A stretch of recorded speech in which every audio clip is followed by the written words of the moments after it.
मंगलमय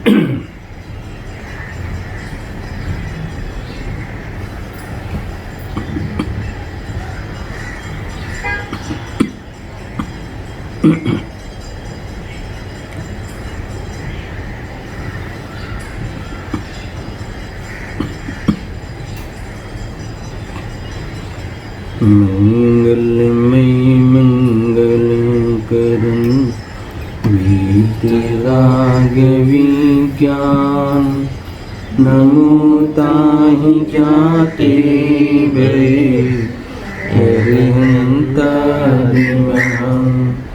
करि मंगल करियो महा ग्रंथ करण को काम जाते मिले समाज सब पावे निज पदरम आत्म रूप अनुपम अद्भुत याई लखे भव सिंधु तरो आत्म रूप।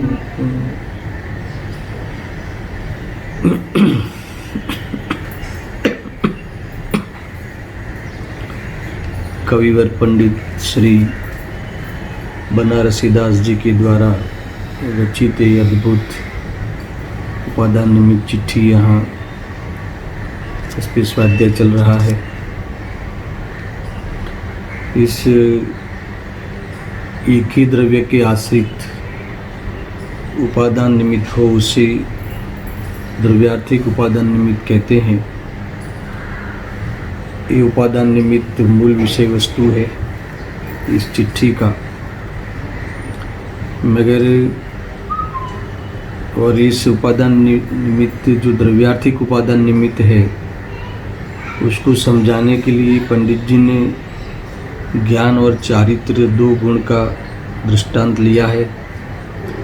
उसके आधार से चर्चा उनको आगे करनी है, मगर उससे पहले भूमिका के रूप में ये जो अनंत गुण सहवर्ती जो ये द्रव्य है उसमें सारे गुण कैसे हैं, असहाय है, स्वाधीन है, उसकी खूब चर्चा कर रहे हैं। इस ज्ञान गुण और चारित्र गुण दोनों को असहाय बताने के लिए गति, शक्ति, जाति और सत्ता, उस ओर से दोनों गुण न्यारे न्यारे है उसकी खूब चर्चा करें। पहले ये बात करते हैं कि दोनों गुण स्वाधीन हैं, तो इसके यही टॉपिक में शिष्य ने प्रश्न किया, गुरुदेव से को ये प्रश्न किया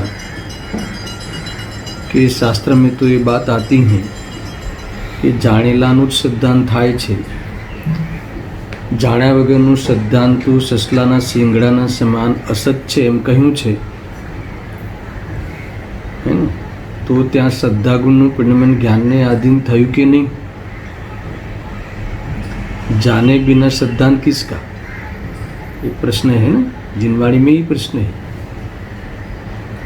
जब तक कोई जाने किसी चीज को फिर इसका यथार्थ सिद्धांत करे, और बिना जाने अगर सिद्धांत करे तो जैसे गधे के सिंह के समान असत्य होगा, अर्थात यहाँ खरगोश का उदाहरण दिया है, खरगोश के सिंह के समान असत्य होगा। इसीलिए बात तो ये तय होती है शास्त्र के आधार से भी कि श्रद्धा का जो परिणमन है वो ज्ञान के अधीन है। पर पहले आत्मा कैसा है ये अगर हम जानते ही नहीं तो श्रद्धांत भी कैसा होगा, मतलब किसका होगा, ये बात इन्होंने कही।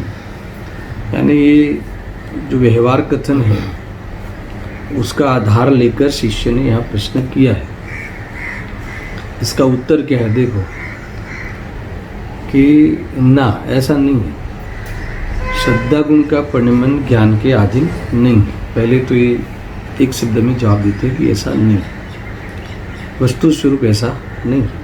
फिर भी ये बात करते हैं कि फिर भी आत्माना संवेदन स्वसंवेदन ज्ञान विना કોઈ કહે કે મને सम्यक दर्शन થયું છે તો તે વાત સાચી નથી. इसीलिए कहा है कि जाना हुआ का ही श्रद्धान होता है, ऐसा व्यवहार कहा है. देखो ये क्या कहना चाहते हैं कि आत्मा के संवेदन के ज्ञान के बिना, यानी ये जो जान रहा है, ये जो जानना होता है वो आत्मा का ही संवेदन है. ऐसा जाने बिना कोई श्रद्धान कर लेवे, ऐसा हो नहीं सकता. इसके बिना सच्चा सम्यक दर्शन नहीं होता. इसीलिए कहा है एक अनुभूति स्वरूप भगवान आत्मा आबाल गोपाल सबको अनुभव में आ रहा है, स्वयं आ रहा है, सदा आ रहा है. हर पर्याय में, हर ज्ञान की परिणति में आत्मा की ही अनुभूति है. अरे ज्ञान की अनुभूति है, आत्मा की अनुभूति है, सबको हो रहा है. मेरे ज्ञान की अनुभूति है, आत्मा की अनुभूति है, ऐसा जाने और फिर श्रद्धान करे तो सम्यक दर्शन सच्चा होगा, है ना. मगर श्रद्धान तो किसने किया? सच्चा दर्शन तो किसने किया? ज्ञान ने किया कि श्रद्धा ने किया? श्रद्धा ने किया ना. इसलिए बात तो एक प्रकार से सही है कि जाने हुए पदार्थ का ही श्रद्धान होगा. इसीलिए कहा है, मगर सबको अनुभव में तो आ रहा है. अनुभूति स्वरूप भगवान आत्मा, हर ज्ञान की अनुभूति में वो आत्मा की अनुभूति सबको हो रही है. अगर अभी तो हमें आगम के माध्यम से खबर भी है कि ज्ञान की अनुभूति है, वो वही आत्मा की अनुभूति है, खबर भी पड़ी, फिर भी मानेगा तब तो. ऐसा मानना वो तो श्रद्धान में होगा, है ना. इतना हमने आगम से हम जानते भी है. अब जब जितने भी हम यहाँ बैठे हैं, जितने भी सुनते हैं, या जितने जिनको भी स्वाध्याय है, वो सबको पता है कि ये जो ज्ञान की अनुभूति, ये जो ज्ञान हो रहा है वो आत्मा की अनुभूति है, वो मैं हूँ, ऐसा हम सब लोग जानते हैं. मेरे ऐसा श्रद्धान तो तब होगा, है ना, कि जब मानेगा. तो ऐसा मानना तो श्रद्धान में ही होगा. अगर जानने से श्रद्धान हो गया होता तो ये जितने ने जाना है वो सबको श्रद्धान हो गया होता. यहाँ कहते हैं कि देखो, આત્માના સ્વસંવેદન જ્ઞાન વિના કોઈ કહે કે મને સમ્યક દર્શન થયું છે તો તે વાત સાચી નથી. તેથી કહ્યું છે કે જાણેલાનું જ શ્રદ્ધાન થાય છે, પણ તેથી કાંઈ શ્રદ્ધા કરવાનું કામ જ્ઞાન ગુણ નથી કરતું.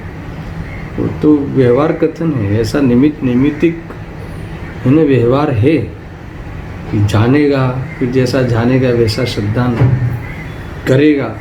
मगर करेगा तब करेगा ना. समझ में आया? देखो अभी हम सुन भी ये रहे हैं कि मैं चैतन्य स्वरूप हूँ, समझ भी हो रहे हैं कि हम चैतन्य स्वरूप हूँ.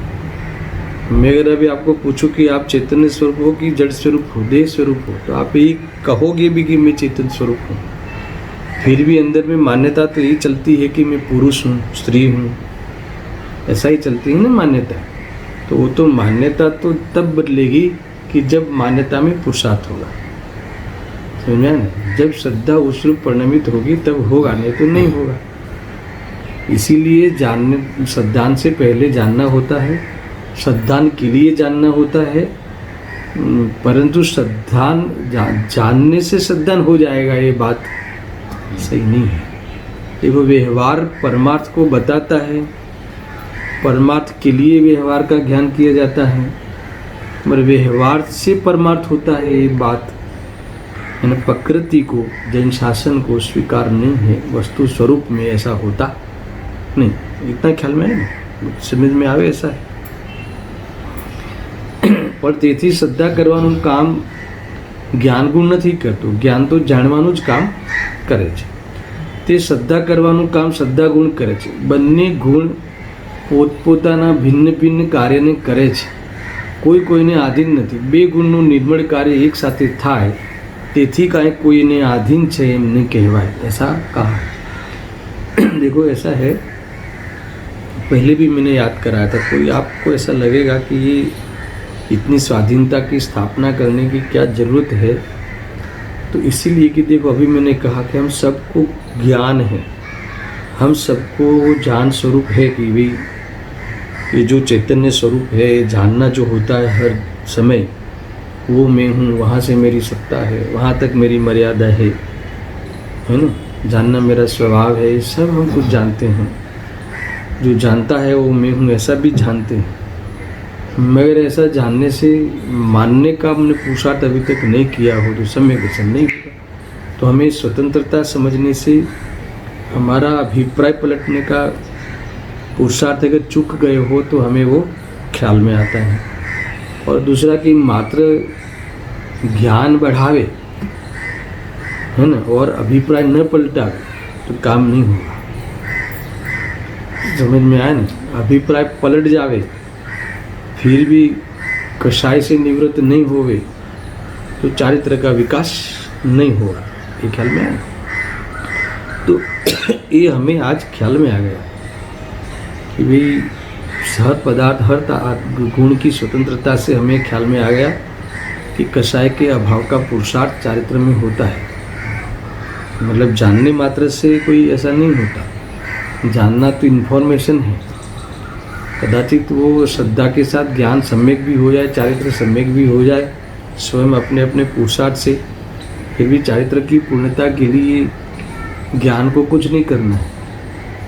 स्वयं कषाय का अभाव होने रूप पुरुषार्थ होता है ना। विज्ञान का है ना निमित्तपना बनता है और स्वयं परिणति चारित्र की कषाय को त्याग करती हुई स्वरूप में स्थिर होती हुई चारित्र की परिणति है ना लीनता को, है ना, आधार लीनता को धारण करती है। ये सारी बातें हमें समझनी चाहिए। देखो, एक तो ये हो गया और ये लास्ट प्रश्न है इसी ये अपना टॉपिक का। कौन से टॉपिक का? पेटा टॉपिक का कि भी सारे गुण कैसे हैं स्वाधीन। गुण की स्वाधीनता का ये विस्तृत विवेचन चल रहा है उपादान निमित्त की। तो उसका अंतिम अभी यहाँ इन्होंने एक प्रश्न किसी शिष्य के द्वारा आया होगा तो उन्होंने चर्चा की है कि सहायक सम्यक्त्व तो केवड़ी शुद्ध केवड़ीनी समीपता वगैरह पामतू नहीं तो ते असहाय केवी रीते रहे। समझे? अभी तो ये भिन्न पदार्थ हो गया है ना। सहायक सम्यक्त्व कहाँ होगा? केवड़ी शुद्ध केवड़ी के पाद मूल में, ऐसा लिखा है शास्त्र में। उससे उसके बिना सहायक सम्यक्त्व नहीं होता। तो फिर सहायक सम्यक्त्व तो आधीन हो गया ना। चलो औपसमिक सम्यक्त्व है, सौपसम सम्यक्त्व है जिन्होंने पुरुषार्थ कर लिया। और शास्त्र में ये भी कहा है कि सहायक सम्यक्त्व सौपसम से जब सहायक सम्यक्त्व होगा यानी को वे केवली हो या समीप में या शुद्ध केवली होनी चाहिए, समीप में या उनके पाद मूल में होगा, नहीं तो नहीं होगा, ऐसा शास्त्र ने कहा है। तो हमारा सहायक सम्यक्त्व तो आधीन हो गया, केवली के अधीन हो गया, शुद्ध केवली के अधीन हो गया। अब इसका जवाब सुनना। केवली શુદ્ધ કેવલીની સમીપમાં પણ જેને સહાયક સમીપત્વ થાય છે તેને સ્વસહાયથી જ થાય છે, है ना। देखो, एक स्वयं जागो कि कोई जगावे, मगर जागना तो स्वयं ही पड़ेगा। समझ में आया कि नहीं? कोई जगावे तब भी तुम स्वयं जागोगे तब ही जागना होगा, नहीं तो नहीं होगा। ये बात आई ना ख्याल में। ऐसा केवड़ी शुद्ध केवड़ीની સમીપમાં પણ જેને સહાયક સમીપત્વ થાય છે તેને સ્વસહાયથી જ થાય છે, તેમાં પરની સહાય નથી। શું એક એક લોજિક દેंगे यहाँ। वળી केवड़ी शुद्ध केवड़ीની સમીપમાં તો ઘણા સમકીતી જીવો હોય છે। समूषण में तो समकीती जीवों की फौज है ना। बधाने का एक सहायक समकीती तो थતું નથી। क्यों नहीं होता? इसलिए नहीं होता कि તેમની શ્રદ્ધામાં તેવું ઉપાદાન જાગ્યું નથી। पर्याय में अभी उस प्रकार की उपादान शक्ति खुली नहीं है। અને જેને સહાયક સમીપત્વ થાય છે તેને પરની સહાય વિના જ પોતાના તેવા ઉપાદાનને અવલંબીને થાય છે। अभी एक आधार देते हैं कि जो तीर्थंकर का जीव है, देखो लिखा है, वળી तीर्थंकरो वगैरह जीवो बीजा केवड़ी शुद्ध केवड़ीની સમીપતા વગર પણ સહાયક સમ્યક્ત રૂપ પરિણમે છે। जो तीर्थंकर का द्रव्य हो तो स्वयं सहायक सम्यक्त रूप परिणमित होते। इनको कोई शुद्ध केवली या केवली की समीपता का कोई वहाँ निमित्तपना लागू नहीं होता। माटे तेमा पરની સહાય નથી। अब सुनना, केवड़ी शुद्ध केवड़ीની સમીપતાનો નિયમ કહ્યો, ये तो अब क्यों कहा फिर? सुनना दर्शन, इधर है ध्यान कि केवड़ी शुद्ध केवड़ीની સમીપતાનો નિયમ કહ્યો, वो नियम क्यों कहा? तो इसलिए कहा कि ये तो ज्યાં केवल ज्ञाननी કે શુદ્ધ કેવળ જ્ઞાનની ઉત્પત્તિની યોગ્યતા નથી ત્યાં ક્ષાયિક સંકેતિની ઉત્પત્તિની પણ યોગ્યતા હોતી નથી એમ बताया।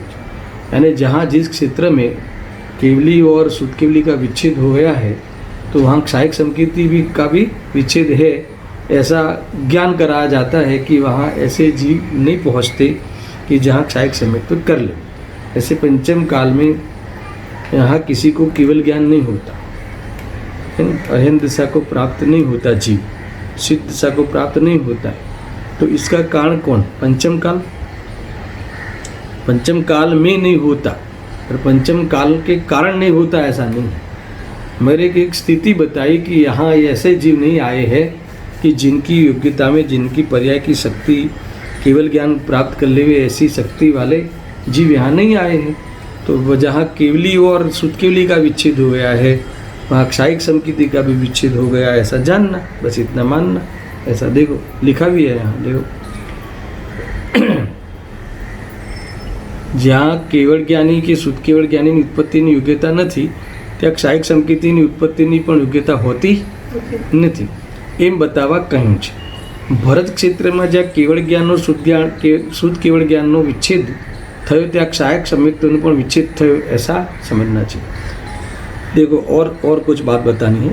मनुष्य सिवायना जीव, मनुष्य सिवाय के जो देव है, फिर तिर्यंच है वगैरह केवड़ीनी समीप होय वो तो समुद्र में जाते हैं तो पण क्षायक संकेतोने पामी शकता नहीं। अब इसका अर्थ ये हुआ कि देव गति का देव केवली के समीप में भी क्षायिक संकेति को प्राप्त नहीं होता। ये यहाँ से बात निकलती केम के तेमનું ઉપાદાન જ તે પ્રકારનું નથી। ये ત્રણેય ગતિમાં केवल ज्ञान शुद्ध केवल ज्ञान के क्षायक संकेतों उत्पत्ति थती नहीं। मनुष्य के सिवाय तीनों जो गति के जीव है इसमें देव गति के देव तो और तिर्यंच कई तिर्यंचों को तो भगवान के समिश्रण में भी एंट्री मिलती है, वहाँ भी पहुँचते हैं, फिर भी इनको नहीं होता।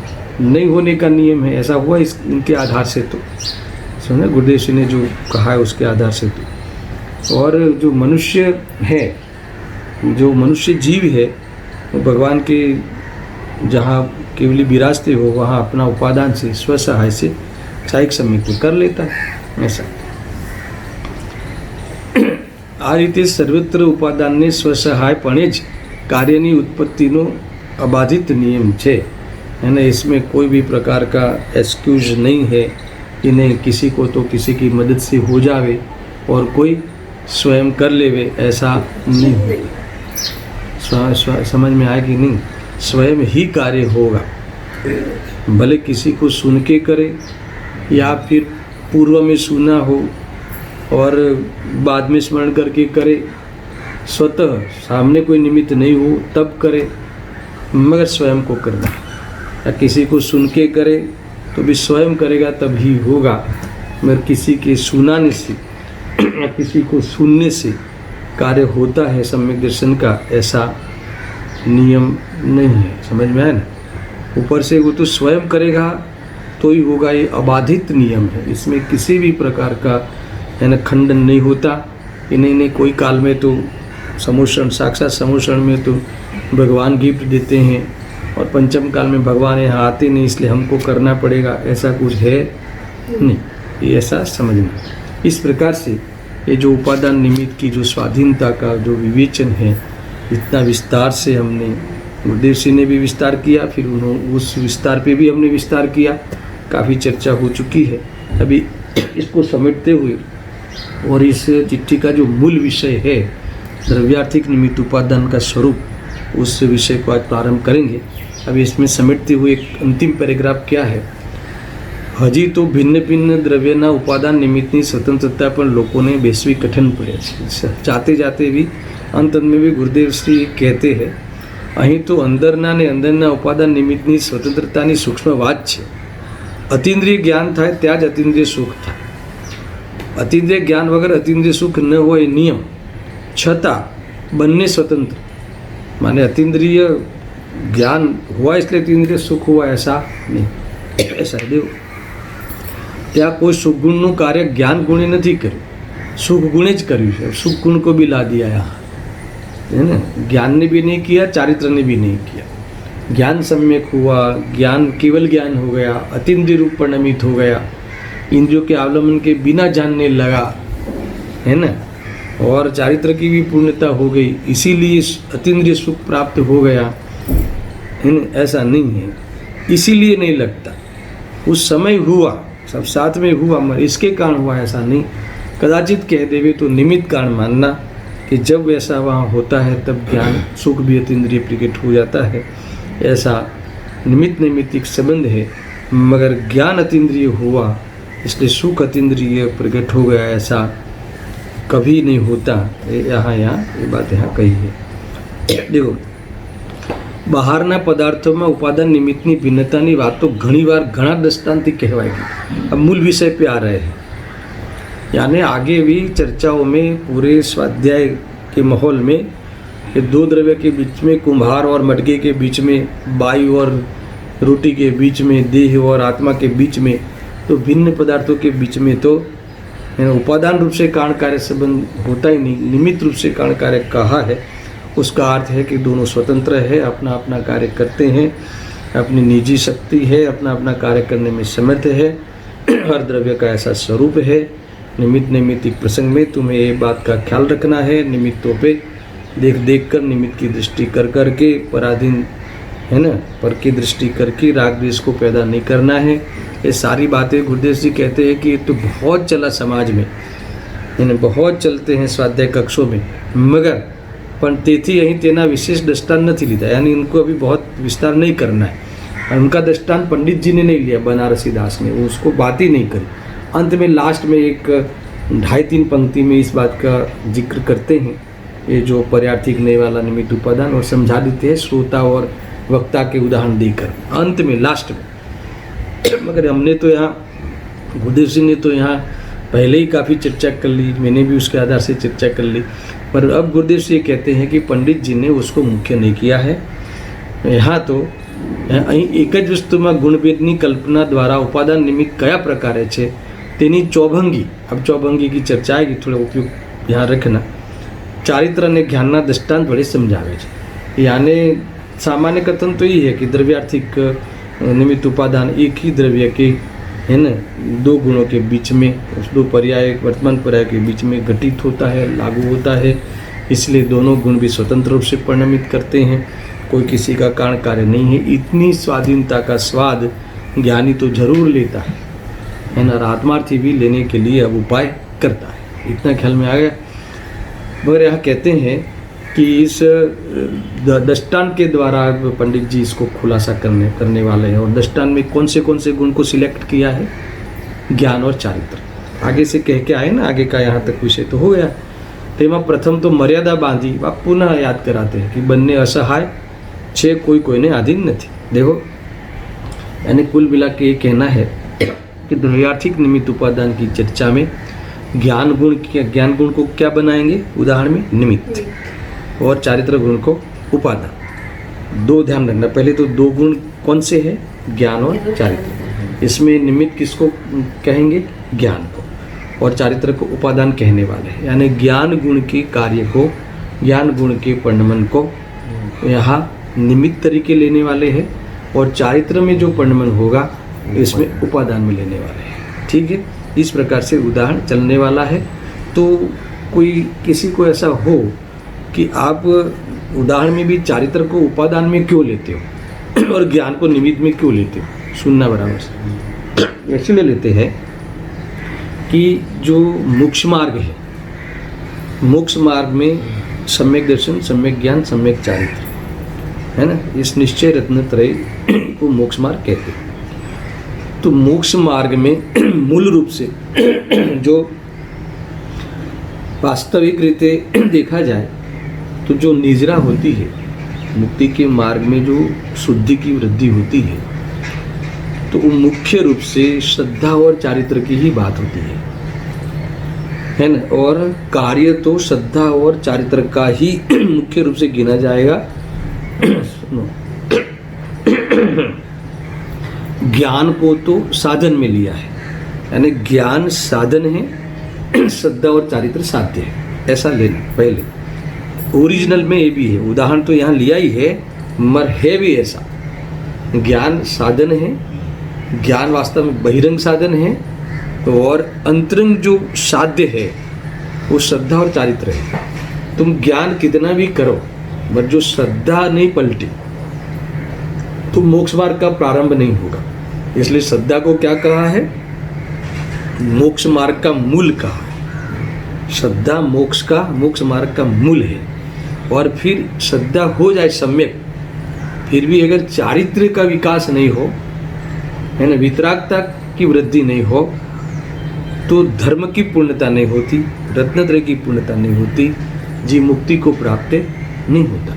इसलिए चारित्र खलु धम्म, है ना, दर्शन मूलो धम्म। दर्शन धर्म का मूल है, दर्शन यानी सम्यक दर्शन। और चारित्र खलु धम्म, चारित्र खरेखर धर्म।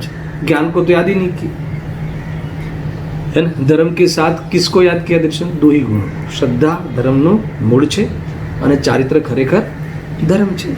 दो ही बात की। तो ज्ञान को तो ज्ञान साधन है, ज्ञान के द्वारा, ज्ञान माध्यम है। ज्ञान वास्तव में विज्ञान रूप परिणमित होता है और श्रद्धा ज्ञान निमित्त है, ऐसा ले लो। कौन सा साधन है इस प्रकरण के हिसाब से? तो निमित्त साधन है। किस में निमित्त है? पर कौन सा ज्ञान? भेद ज्ञान। ज्ञान में भी भेद ज्ञान, ये जानन रूप ज्ञान मात्र नहीं, भेद ज्ञान लेना है। इसीलिए यहाँ पंडित जी ने इस उदाहरण में भी ज्ञान को निमित्त रूप से लिया है और चारित्र को उपादान रूप से लिया है। अब देखना कि इसमें चौभंगी की बात आई थी, इसमें लिखा भी है, देखो मूल में, उपादान निमित्त संबंधी चौभंगी। हवे तेमा चौभंगीनो विचार। અહીં જ્ઞાન ગુણ નિમિત્ત, ચારિત્ર ગુણ ઉપાદાન, એ વિવક્ષા લેવી। यानी चौभंगी यानी चार प्रकार, चार परिस्थिति। सुनना, पहले मैं समझा देता हूँ, आपको बहुत आनंद आएगा कि ये मोक्ष मार्ग की चर्चा करनी है और मोक्ष मार्ग में ज्ञान गुण और चारित्र गुण, दो गुण के बीच में कार्य होगा। उसमें निमित्त उपादान की चर्चा करनी है। तो इसमें चार प्रकार की परिस्थिति संसारी जीवों की बनती है, चार प्रकार की। यानी ज्ञान का परिणमन लेना है और चारित्र का परिणमन लेना है। और आगे एक बार बात आई थी कि दोनों गुण शुद्ध और अशुद्ध रूप परिणमन करते हैं। ज्ञान का भी शुद्ध अशुद्ध रूप परिणमन होता है, चारित्र का भी शुद्ध अशुद्ध रूप परिणमन होता है। पहले तुम समझ लो फिर क्या शुद्ध है, शुद्ध में क्या लेना, अशुद्ध में क्या लेना, वो सारी चर्चा बहुत खुल के आएगी। इसमें चौभंगी जो बनेंगी यानी चार परिस्थितियाँ बनेगी। ये चार परिस्थिति में जीव मिल सकता है ना, अज्ञानी जीव ये चारों परिस्थिति में मिल सकता है इस प्रकार से। तो कौन सी? या ज्ञान और चारित्र। तो एक परिस्थिति तो ये होगी कि दोनों का शुद्ध परिणमन हुआ किसी के, समझ में ना, ज्ञान का भी शुद्ध परिणमन और चारित्र का भी शुद्ध परिणमन। एक तो दोनों का शुद्ध परिणमन एक परिस्थिति बनती है, एक तो दोनों का अशुद्ध परिणमन हो, ऐसे एक परिस्थिति बन सकती है। समझ में ना, कोई जीव को, किसी को दोनों का शुद्ध परिणमन हो या किसी को दोनों का अशुद्ध परिणमन हो, बराबर। ये तो एक दो परिस्थिति हो गई। फिर एक का शुद्ध परिणमन और एक का अशुद्ध परिणमन, इसमें दो परिस्थिति बन सकती है। क्या कहा? ये बात समझ में आई? एक का शुद्ध परिणमन और एक का अशुद्ध परिणमन। ऐसा उस प्रकार से अगर जोड़े बनाते हैं तो दो जोड़े और बनेंगे। कैसे बनेंगे? कि मान लो कि ज्ञान का अशुद्ध परिणमन ले लो, तो सामने उस समय जीव का चारित्र का शुद्ध परिणमन ले लो, तो एक जोड़ा ये बन गया। फिर ज्ञान का शुद्ध परिणमन ले लो और चारित्र का अशुद्ध परिणमन ले लो, तो एक पैर बन गई। इस प्रकार से चार परिस्थिति में जीव संसार में पाया जाता है। अब सुनना बराबर से, अब कौन सी परिस्थिति से, है ना, मोक्ष मार्ग को साधा जा सकता है वो चर्चा इसमें आने वाली है। और जिस परिस्थिति से साधा जा सकता है, जो परिस्थिति से मोक्ष मार्ग को साधा जा सकता है, वो परिस्थिति में गर्भित शुद्धता की स्थापना करेंगे। और गर्भित शुद्धता का प्रकरण यहाँ आने वाला है। अभी से ये बात समझ में आ रही है कि ऐसा कौन सी परिस्थिति है कि जिस परिस्थिति को रहते हुए, जिस परिस्थिति में जीव ग्रंथि भेद कर सकता है ना, आत्मदर्शन कर सकता है, मोक्ष मार्ग का प्रारंभ कर सकता है, वो परिस्थिति ज्ञान और चारित्र की ऐसी कौन सी परिस्थिति होगी कि जिसमें जीव मोक्ष मार्ग को साध सकता है। मोक्ष मार्ग को प्रकट कर सकता है। ये चारों में से हमें मूल विषय मैंने बता दिया कि वहाँ पहुँचना है, और वो परिस्थिति प्राप्त करने के बाद वो करेगा कि नहीं करेगा वो भी एक अलग स्वतंत्र है ना चर्चा इसमें आने वाली है। बहुत रोचक चर्चा है, हम इसमें कोई जल्दबाजी नहीं करेंगे, 2 बार 3 बार 4 बार समझेंगे विषय को, मगर ये समझ में आना चाहिए। यानी मैंने आपको सबसे पहले बात कौन सी चली दर्शन, ज्ञान गुण और चारित्रिक गुण को अभी उदाहरण लेना है। हमें समझना है कि द्रव्यार्थिक निमित्त उपादान, एक ही द्रव्य में निमित्त उपादान 2 गुणों के बीच में, 2 गुणों के परिणमन के बीच में लागू हो सकता है, घटित हो सकता है, वो होता ही है, और इसकी व्यवस्था बताएंगे। तो यहाँ पंडित जी ने कौन से गुण तय किए हैं उदाहरण में, ज्ञान और चारित्र। ज्ञान गुण निमित्त में लेंगे, चारित्र गुण उपादान में लेंगे, इतना ख्याल में आए। अब यहाँ ज्ञान गुण के परिणमन में 2 प्रकार का परिणमन होगा, है ना, आया था ना, गति, 2 प्रकार की गति होगी। तो एक जानन रूप और एक अज्ञान रूप ज्ञान में, और चारित्र में एक संश्लेष रूप और एक विशुद्धि रूप आया था ना। तो संश्लेष रूप है वो अशुद्ध है, विशुद्धि है वो शुद्ध रूप है, सुनना। अभी भी मैं क्लियर आगे करूंगा, पहले फॉर्मूला समझ लो, फॉर्मेट। तो ये 2 गुणों की जो समीपता है, ये 2 गुणों के बीच में 4 परिस्थिति खड़ी हो सकती है। एक बार फिर से बोल देता हूँ, है ना, 4 परिस्थिति खड़ी हो सकती है। तो कौन सी, या तो दोनों गुणों का परिणमन शुद्ध हो, तो इसमें तो कोई पूछना नहीं है, बराबर है, या फिर दोनों गुणों का परिणमन अशुद्ध हो, ये दूसरी एक परिस्थिति हो सकती है। फिर इसमें एक गुण का शुद्ध परिणमन, एक गुण का अशुद्ध परिणमन, है ना, एक गुण का और दूसरे गुण का अलग अलग परिणमन की अपेक्षा 2 परिस्थिति हो सकती है। तो जब एक गुण का शुद्ध परिणमन होगा ज्ञान का, तब चारित्र का अशुद्ध परिणमन होगा, ऐसी एक परिस्थिति होती है ना। फिर इसका अशुद्ध परिणमन होगा ज्ञान गुण का, तब चारित्र का शुद्ध परिणमन हो सकता है, ऐसी परिस्थिति बन सकती है। ये 4 प्रकार की परिस्थिति बन सकती है। अब इसमें अगर हम इसमें भावों को लेवे, शुद्ध अशुद्ध परिणमन का नाम लेवे, आगे लिखा है, मैं एक पढ़ते जाता हूँ। देखो ये पहले ये 4 प्रकार का चौभंगी बता दी। अब चौभंगी बता के एक अलर्ट करते हैं एक बात में, पंडित जी सुनना है। અહીં सूक्ष्म दृष्टिपूर्वक द्रव्यनी एक समयनी अवस्था लेवी, समुच्चय रूप मिथ्यात्व सम्यक्त्वनी बात न लेवी। ये बहुत बड़ी बात कह दी। क्या कहा, यहाँ जो शुद्धता अशुद्धता की जो हम बात करने वाले हैं, तो शुद्धता अशुद्धता में सम्यक्त्व मिथ्यात्व की बात नहीं। इनका जो सूक्ष्म परिणमन होता है शुद्धता अशुद्धता रूप, तो सम्यक और मिथ्या, उसकी ओर से शुद्ध अशुद्धता की बात यहाँ नहीं लेंगे। अगर ये कथन यहाँ पंडित जी नहीं लिखते तो हमने शुद्ध परिणमन में क्या लिया होता, सम्यक दर्शन ही लिया होता, है ना, अर्थात सम्यक ज्ञान लिया होता ज्ञान में, और चारित्र में सम्यक चारित्र लिया होता, वितरागता ली होती। तो यहाँ कहते हैं कि यहाँ वितरागता की भी बात नहीं है, यहाँ सम्यक चारित्र की बात नहीं है, यहाँ सम्यक ज्ञान की भी बात नहीं है, यहाँ शुद्ध और अशुद्ध परिणमन में सम्यक मिथ्यात्व की बात नहीं है। तो फिर क्या बात है, तो ये ज्ञान की शुद्धता अशुद्धता में क्या लेंगे और चारित्र की शुद्धता अशुद्धता में क्या लेंगे, ये तुरंत बता दिया है। देखो तुरंत बता, देखो यहाँ इतना ख्याल आया है ना। देखो ये 4 बातें ली थी ना, दोनों की गति न्यारी न्यारी, दोनों की शक्ति न्यारी न्यारी, दोनों की जाति न्यारी न्यारी, दोनों की सत्ता न्यारी न्यारी। तो गति में क्या लिया था, परिणमन, तो दोनों का परिणमन न्यारा न्यारा। तो ज्ञान गुण में हमने क्या परिणमन लिया था, एक ज्ञान रूप और एक अज्ञान रूप, है ना। ज्ञान गुण का एक ज्ञान रूप जानन रूप परिणमन, जानन रूप परिणमन इधर लिया है, जान रूप परिणमन और एक अनजान रूप परिणमन। फिर से ज्ञान की 2 प्रकार की गति होती है। कौन सी, ज्ञान की 2 प्रकार की गति होती है, यानी ज्ञान 2 प्रकार से परिणमन करता है। यह सम्यक मिथ्यात्व को नहीं लेना है, सम्यक मिथ्यात्व के ओर से नहीं लेना है। ज्ञान के 2 प्रकार की परिणमन में, 2 प्रकार की गति में, यहाँ जान रूप ज्ञान और अजान रूप ज्ञान, यहाँ मिथ्या रूप ज्ञान और सम्यक रूप ज्ञान यहाँ नहीं लेना है। ये जान रूप ज्ञान और अजान रूप ज्ञान, ये 2 ज्ञान गुण की 2 पोजीशन बनती है, 2 परिणमन होता है। और चारित्र का एक संक्लेश रूप परिणमन और एक विशुद्ध रूप परिणमन। अब विशुद्ध रूप परिणमन में मैंने पहले ही बताया था, गुरुदेव जी ने ये कहा कि विशुद्धता का कोई जगह पे शुभ भाव भी लेते हैं और कोई जगह पे शुद्ध भाव भी लेते हैं, मगर यहाँ शुद्ध भाव नहीं लेना है ना। और देखो काल में शुभ भाव रूप लेना है विशुद्धि में, है ना। वहाँ संक्लेश रूप में पाप रूप लेना है। ये दो रूप जीव परिणमन करता है। देखो हमें सम्यक मिथ्यात्व की चर्चा नहीं करनी है, वितरागता की बात नहीं करनी है। ये बात जरूर है कि मिथ्यात्व के अभाव करके सम्यक्त्व के लिए बात करनी है। ये बात जरूर है कि हमें वितरागता को प्राप्त करने के लिए बात करनी है। मगर यहाँ दोनों जो बातें ली है, दो गुण का परिणमन दो प्रकार से लिया है।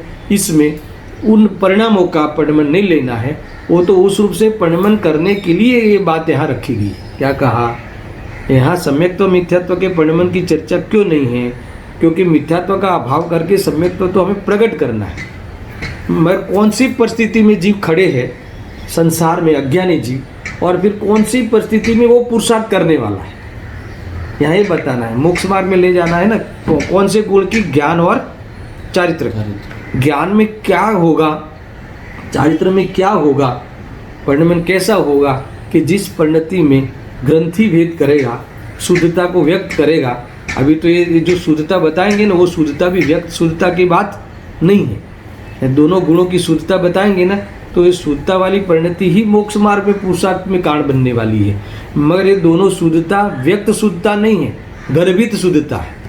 शुद्धता तो प्रकट करनी है, मगर यहाँ जितनी भी शुद्धता की बात होती है वो गर्भित शुद्धता की बात है। और फिर वो जब प्रकट होगी और कैसे प्रकट होगी, वो सारी चर्चाएं आगे करने वाले। अभी देखो मैंने आपको शुद्धता अशुद्धता में कौन से भाव लेने, कौन से भाव नहीं लेने, ये दूसरे स्टेप में चर्चा की। पंडित जी ने यहाँ ये बात रखी भी है। देखो अब भावों का परिचय कराते हैं। आपने कहा ना कि भाई अशुद्ध निमित्त, अशुद्ध उपादान, अशुद्ध निमित्त, शुद्ध उपादान, शुद्ध निमित्त, अशुद्ध उपादान, शुद्ध निमित्त, शुद्ध उपादान, है ना। ऐसा कहा ना। यानी ज्ञान गुण को अगर निमित्त में लिया और चारित्र के परिणमन को उपादान में लिया तो एक पैरे बन सकती है। अब निमित्त उपादान के शब्द डाल के पैर बनाते हैं, है ना, परिस्थिति बनाते हैं कि एक परिस्थिति ऐसी हो सकती है कि निमित्त अशुद्ध होगा, उस समय उपादान भी अशुद्ध होगा।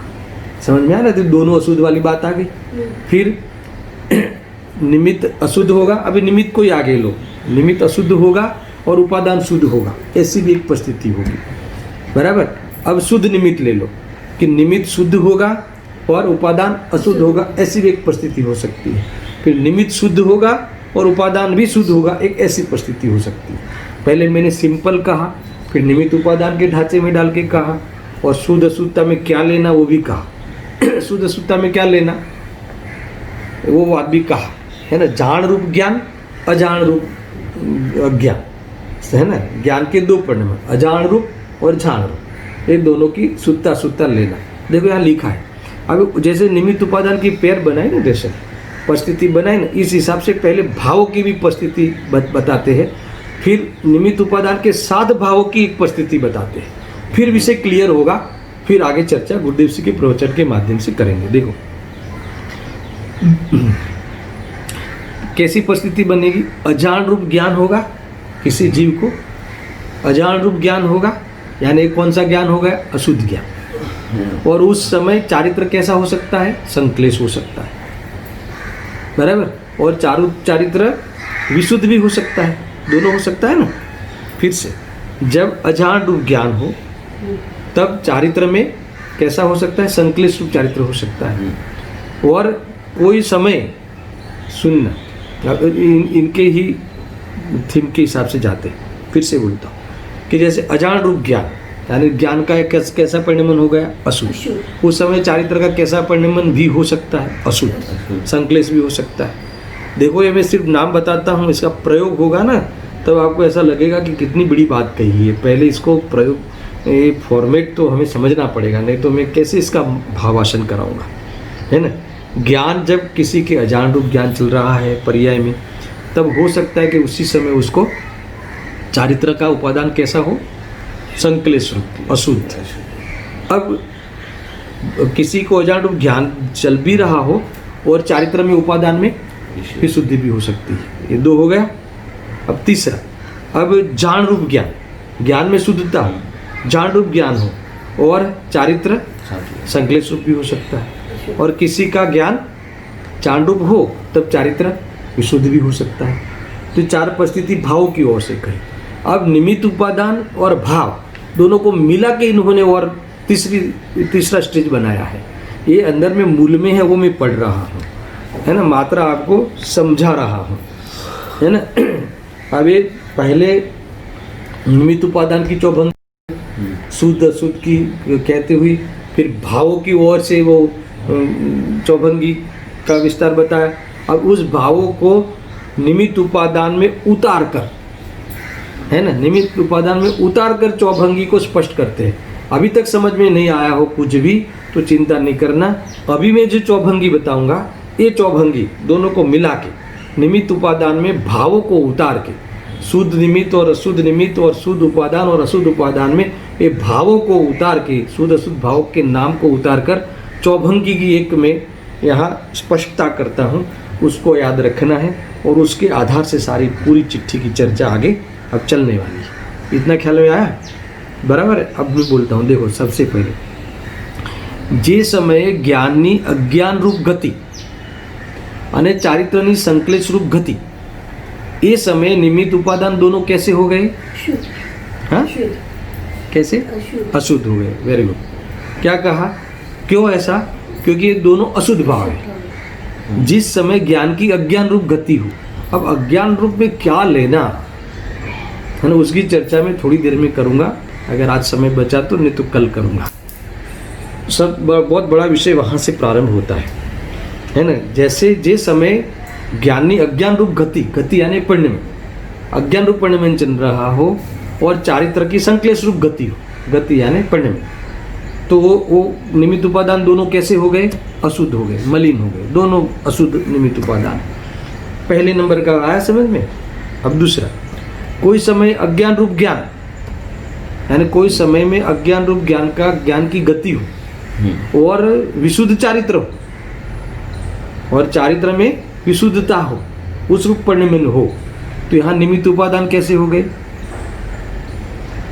बोलो, फिर से पूछो, बोलो। देखो, इसलिए इधर ध्यान रखो, अभी मैं पूछता हूँ, है ना। जो जो सुन रहे हो अपने मन में जवाब दे देना। आपको तो यहाँ मुझे प्रत्यक्ष में जवाब देना है। अब एक ऐसी परिस्थिति ली कि कोई समय अज्ञान रूप ज्ञान चल रहा है ना, ज्ञान को यहाँ निमित्त में लेते हैं, अज्ञान रूप ज्ञान चल रहा है, और उसी समय पहले क्या था? पहले नंबर में संक्लेश चारित्र था, तो दोनों में हमने क्या ले लिया? निमित्त उपादान दोनों अशुद्ध हो गए। इतनी टिप्स दे रहा हूँ। अभी ये दूसरे नंबर में अज्ञान रूप ज्ञान चल रहा है, अजान रूप ज्ञान चल रहा है, और चारित्र विशुद्ध चल रहा है, तो निमित्त कैसा है यहाँ पे? अशुद्ध है, और उपादान कैसा है? शुद्ध है। तो यहाँ कौन सी परिस्थिति हुई? अशुद्ध निमित्त और उपादान शुद्ध। इतना समझ में आया ना? निमित्त अशुद्ध क्यों है? क्योंकि यहाँ निमित्त में ज्ञान लिया है तो उसका परिणमन अजान रूप है, और यहाँ उपादान शुद्ध क्यों है? क्योंकि यहाँ उपादान में चारित्र लिया है, उसका परिणमन कैसा है? विशुद्ध। सिंपल है, खाली आपको जोड़े बनाने हैं, और जोड़े जब बनेंगे ज्ञान में फिट होगा, फिर मैं समझाऊंगा तो आपको बुक की जरूरत नहीं पड़ेगी। अब तीसरी परिस्थिति, अब निमित्त शुद्ध, अब दोनों बार निमित्त शुद्ध आएगा। अब पहले दोनों बार निमित्त अशुद्ध आया और उपादान में शुद्ध अशुद्ध करके जोड़े बना लिए। अब निमित्त को ही उठाया यहाँ। अब देखो, ज्ञान कैसा है? जान रूप, जान रूप ज्ञान है, तो ये ज्ञान गुण की कैसी कैसी गति हो गई? शुद्ध गति हो गई। तो निमित्त कैसा हो गया है? शुद्ध हो गया। अभी उस समय चारित्र में संक्लेशता है, तो ये भाव कैसा हो गया? अशुद्ध। तो उपादान कैसा हो गया? तो यहाँ निमित्त उपादान की क्या जोड़ी बनेगी? निमित्त शुद्ध, हाँ, उपादान अशुद्ध। बराबर है। निमित्त शुद्ध हो गया और उपादान अशुद्ध हो गया, है ना। कोई ज़्यादा हार्ड नहीं है। अब चौथे नंबर में क्या है? कोई समय जान रूप ज्ञान, यानी ज्ञान गुण का कैसा परिणमन हो गया है?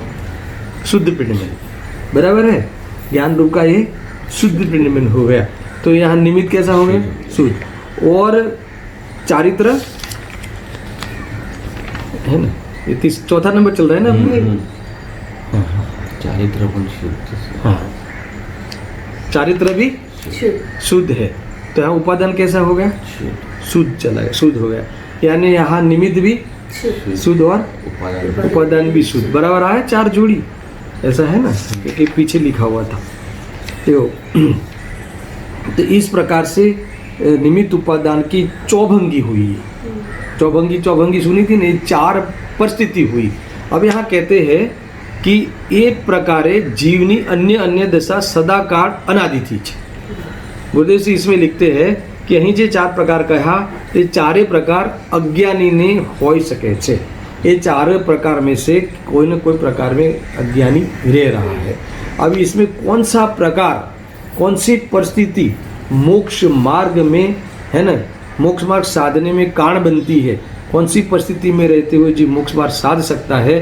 तो जिसका है ना निमित्त भी शुद्ध हो और उपादान भी शुद्ध हो, तो वह वास्तव में परिस्थिति ऐसी एक परिस्थिति है कि जो मोक्ष मार्ग साधने में साधता है जी, उस परिस्थिति में रहता हुआ मोक्ष मार्ग को साधता है। ये बात मुझे करनी है। अभी चर्चा वो चलने वाली है, समय हो चुका है, चर्चा ये चलने वाली है कि इसमें जो ज्ञान लिया है, शुद्ध ज्ञान लिया है, अशुद्ध ज्ञान लिया है ना, तो ज्ञान में जान रूप है वो शुद्ध ज्ञान लिया है, और अजान रूप ज्ञान है अशुद्ध लिया है। चारित्र में संक्लेश लिया है वो अशुद्ध चारित्र लिया है, और विशुद्धि शुद्ध चारित्र लिया है। तो पहले ही आपको सावधान कर दिया कि ज्ञान में यहाँ सम्यक मिथ्या का या चारित्र में सम्यक मिथ्या वाले यहाँ भेद नहीं है। तो जान रूप ज्ञान में क्या लेना और अजान रूप ज्ञान में क्या लेना, इसकी चर्चा यहाँ मैं थोड़ा आपको हिंट दे देता हूँ 2-3 मिनट में। विशेष चर्चा में कल करूँगा। तो अजान रूप ज्ञान में 3 लेवल बनेंगे। सुनना, एक एक विषय बहुत आगे बढ़ने वाला है। अजान रूप ज्ञान में 3 लेवल बनेंगे। 3 लेवल में किसको लेंगे? एक तो अजान रूप ज्ञान का अजान रूप परिणमन, ज्ञान की अजान रूप गति में 3 लेवल बनेंगे। एक तो ये कि जिनके अक्षर का अनंतवा रूप ज्ञान का उघाड़ है ना, जिसका ज्ञान इतना अनजान रूप है कि जो अपने बारे में कभी जान ही नहीं सकता वो रहते हुए, है ना, अपने आत्मा के बारे में विचार ही नहीं कर सकता। तो इसमें कौन से जीव शामिल होंगे? एक इंद्रिय से लेके असंगनी पंचेंद्रिय जीव तक, कि इनका ज्ञान इतना डाउन है, इतना अनजान रूप है, इतना अज्ञान है कि वो कभी अपने बारे में वो ज्ञान रहते हुए, कभी यानी वो ज्ञान रहते हुए अपने बारे में है ना सोच ही नहीं सकते, जान ही नहीं सकते। एक तो ये लेना है। एक दूसरा अजान रूप ज्ञान में लेना है कि सुनना, एक कोई विषय बहुत बड़ा डेवलप हो जाएगा कि एक ऐसा है कि ज्ञान तो है उसके पास, संगीत पंचेंद्रियपना है, ज्ञान तो है, पर सारा का सारा ज्ञान उसने अप्रयोजनभूत तत्व में उलझा रखा है। प्रयोजनभूत तत्व को वो जानने में रस ही नहीं, उसको जानता ही नहीं है, उस संबंधी ज्ञान का व्यवसाय करता ही नहीं है उसका। समझ में आया कि नहीं? यानी प्रयोजनभूत तत्व का ज्ञान का त्याग करने की कीमत पे अप्रयोजनभूत तत्व को बड़ा बड़ा मिनिस्टर बनेगा, बैरिस्टर बनेगा। मिनिस्टर तो है ना, मतलब ये अभण भी हो सकता है, मगर कोई बैरिस्टर बनेगा, कोई डॉक्टर बनेगा, कोई बड़ा है ना बनेगा, मगर फिर भी वो अपने प्रयोजनभूत तत्व को, सुखी होने के तत्व को नहीं जानता। तो इसको भी अजान रूप ज्ञान में डाला जाएगा। और तीसरा सुनना, प्रयोजनभूत तत्व के बारे में भी जानता है, परिभाषा भी जानता है, मगर उस संबंधी प्रयोजन पे विचार नहीं करता। तो ये तीनों कैटेगरी वाले जीव कौन से, इसका ज्ञान कैसा कहलाएगा? अशुद्ध ज्ञान कहलाएगा। समझ में आया ना? तो उसके सामने जान रूप ज्ञान किसका कहलाएगा?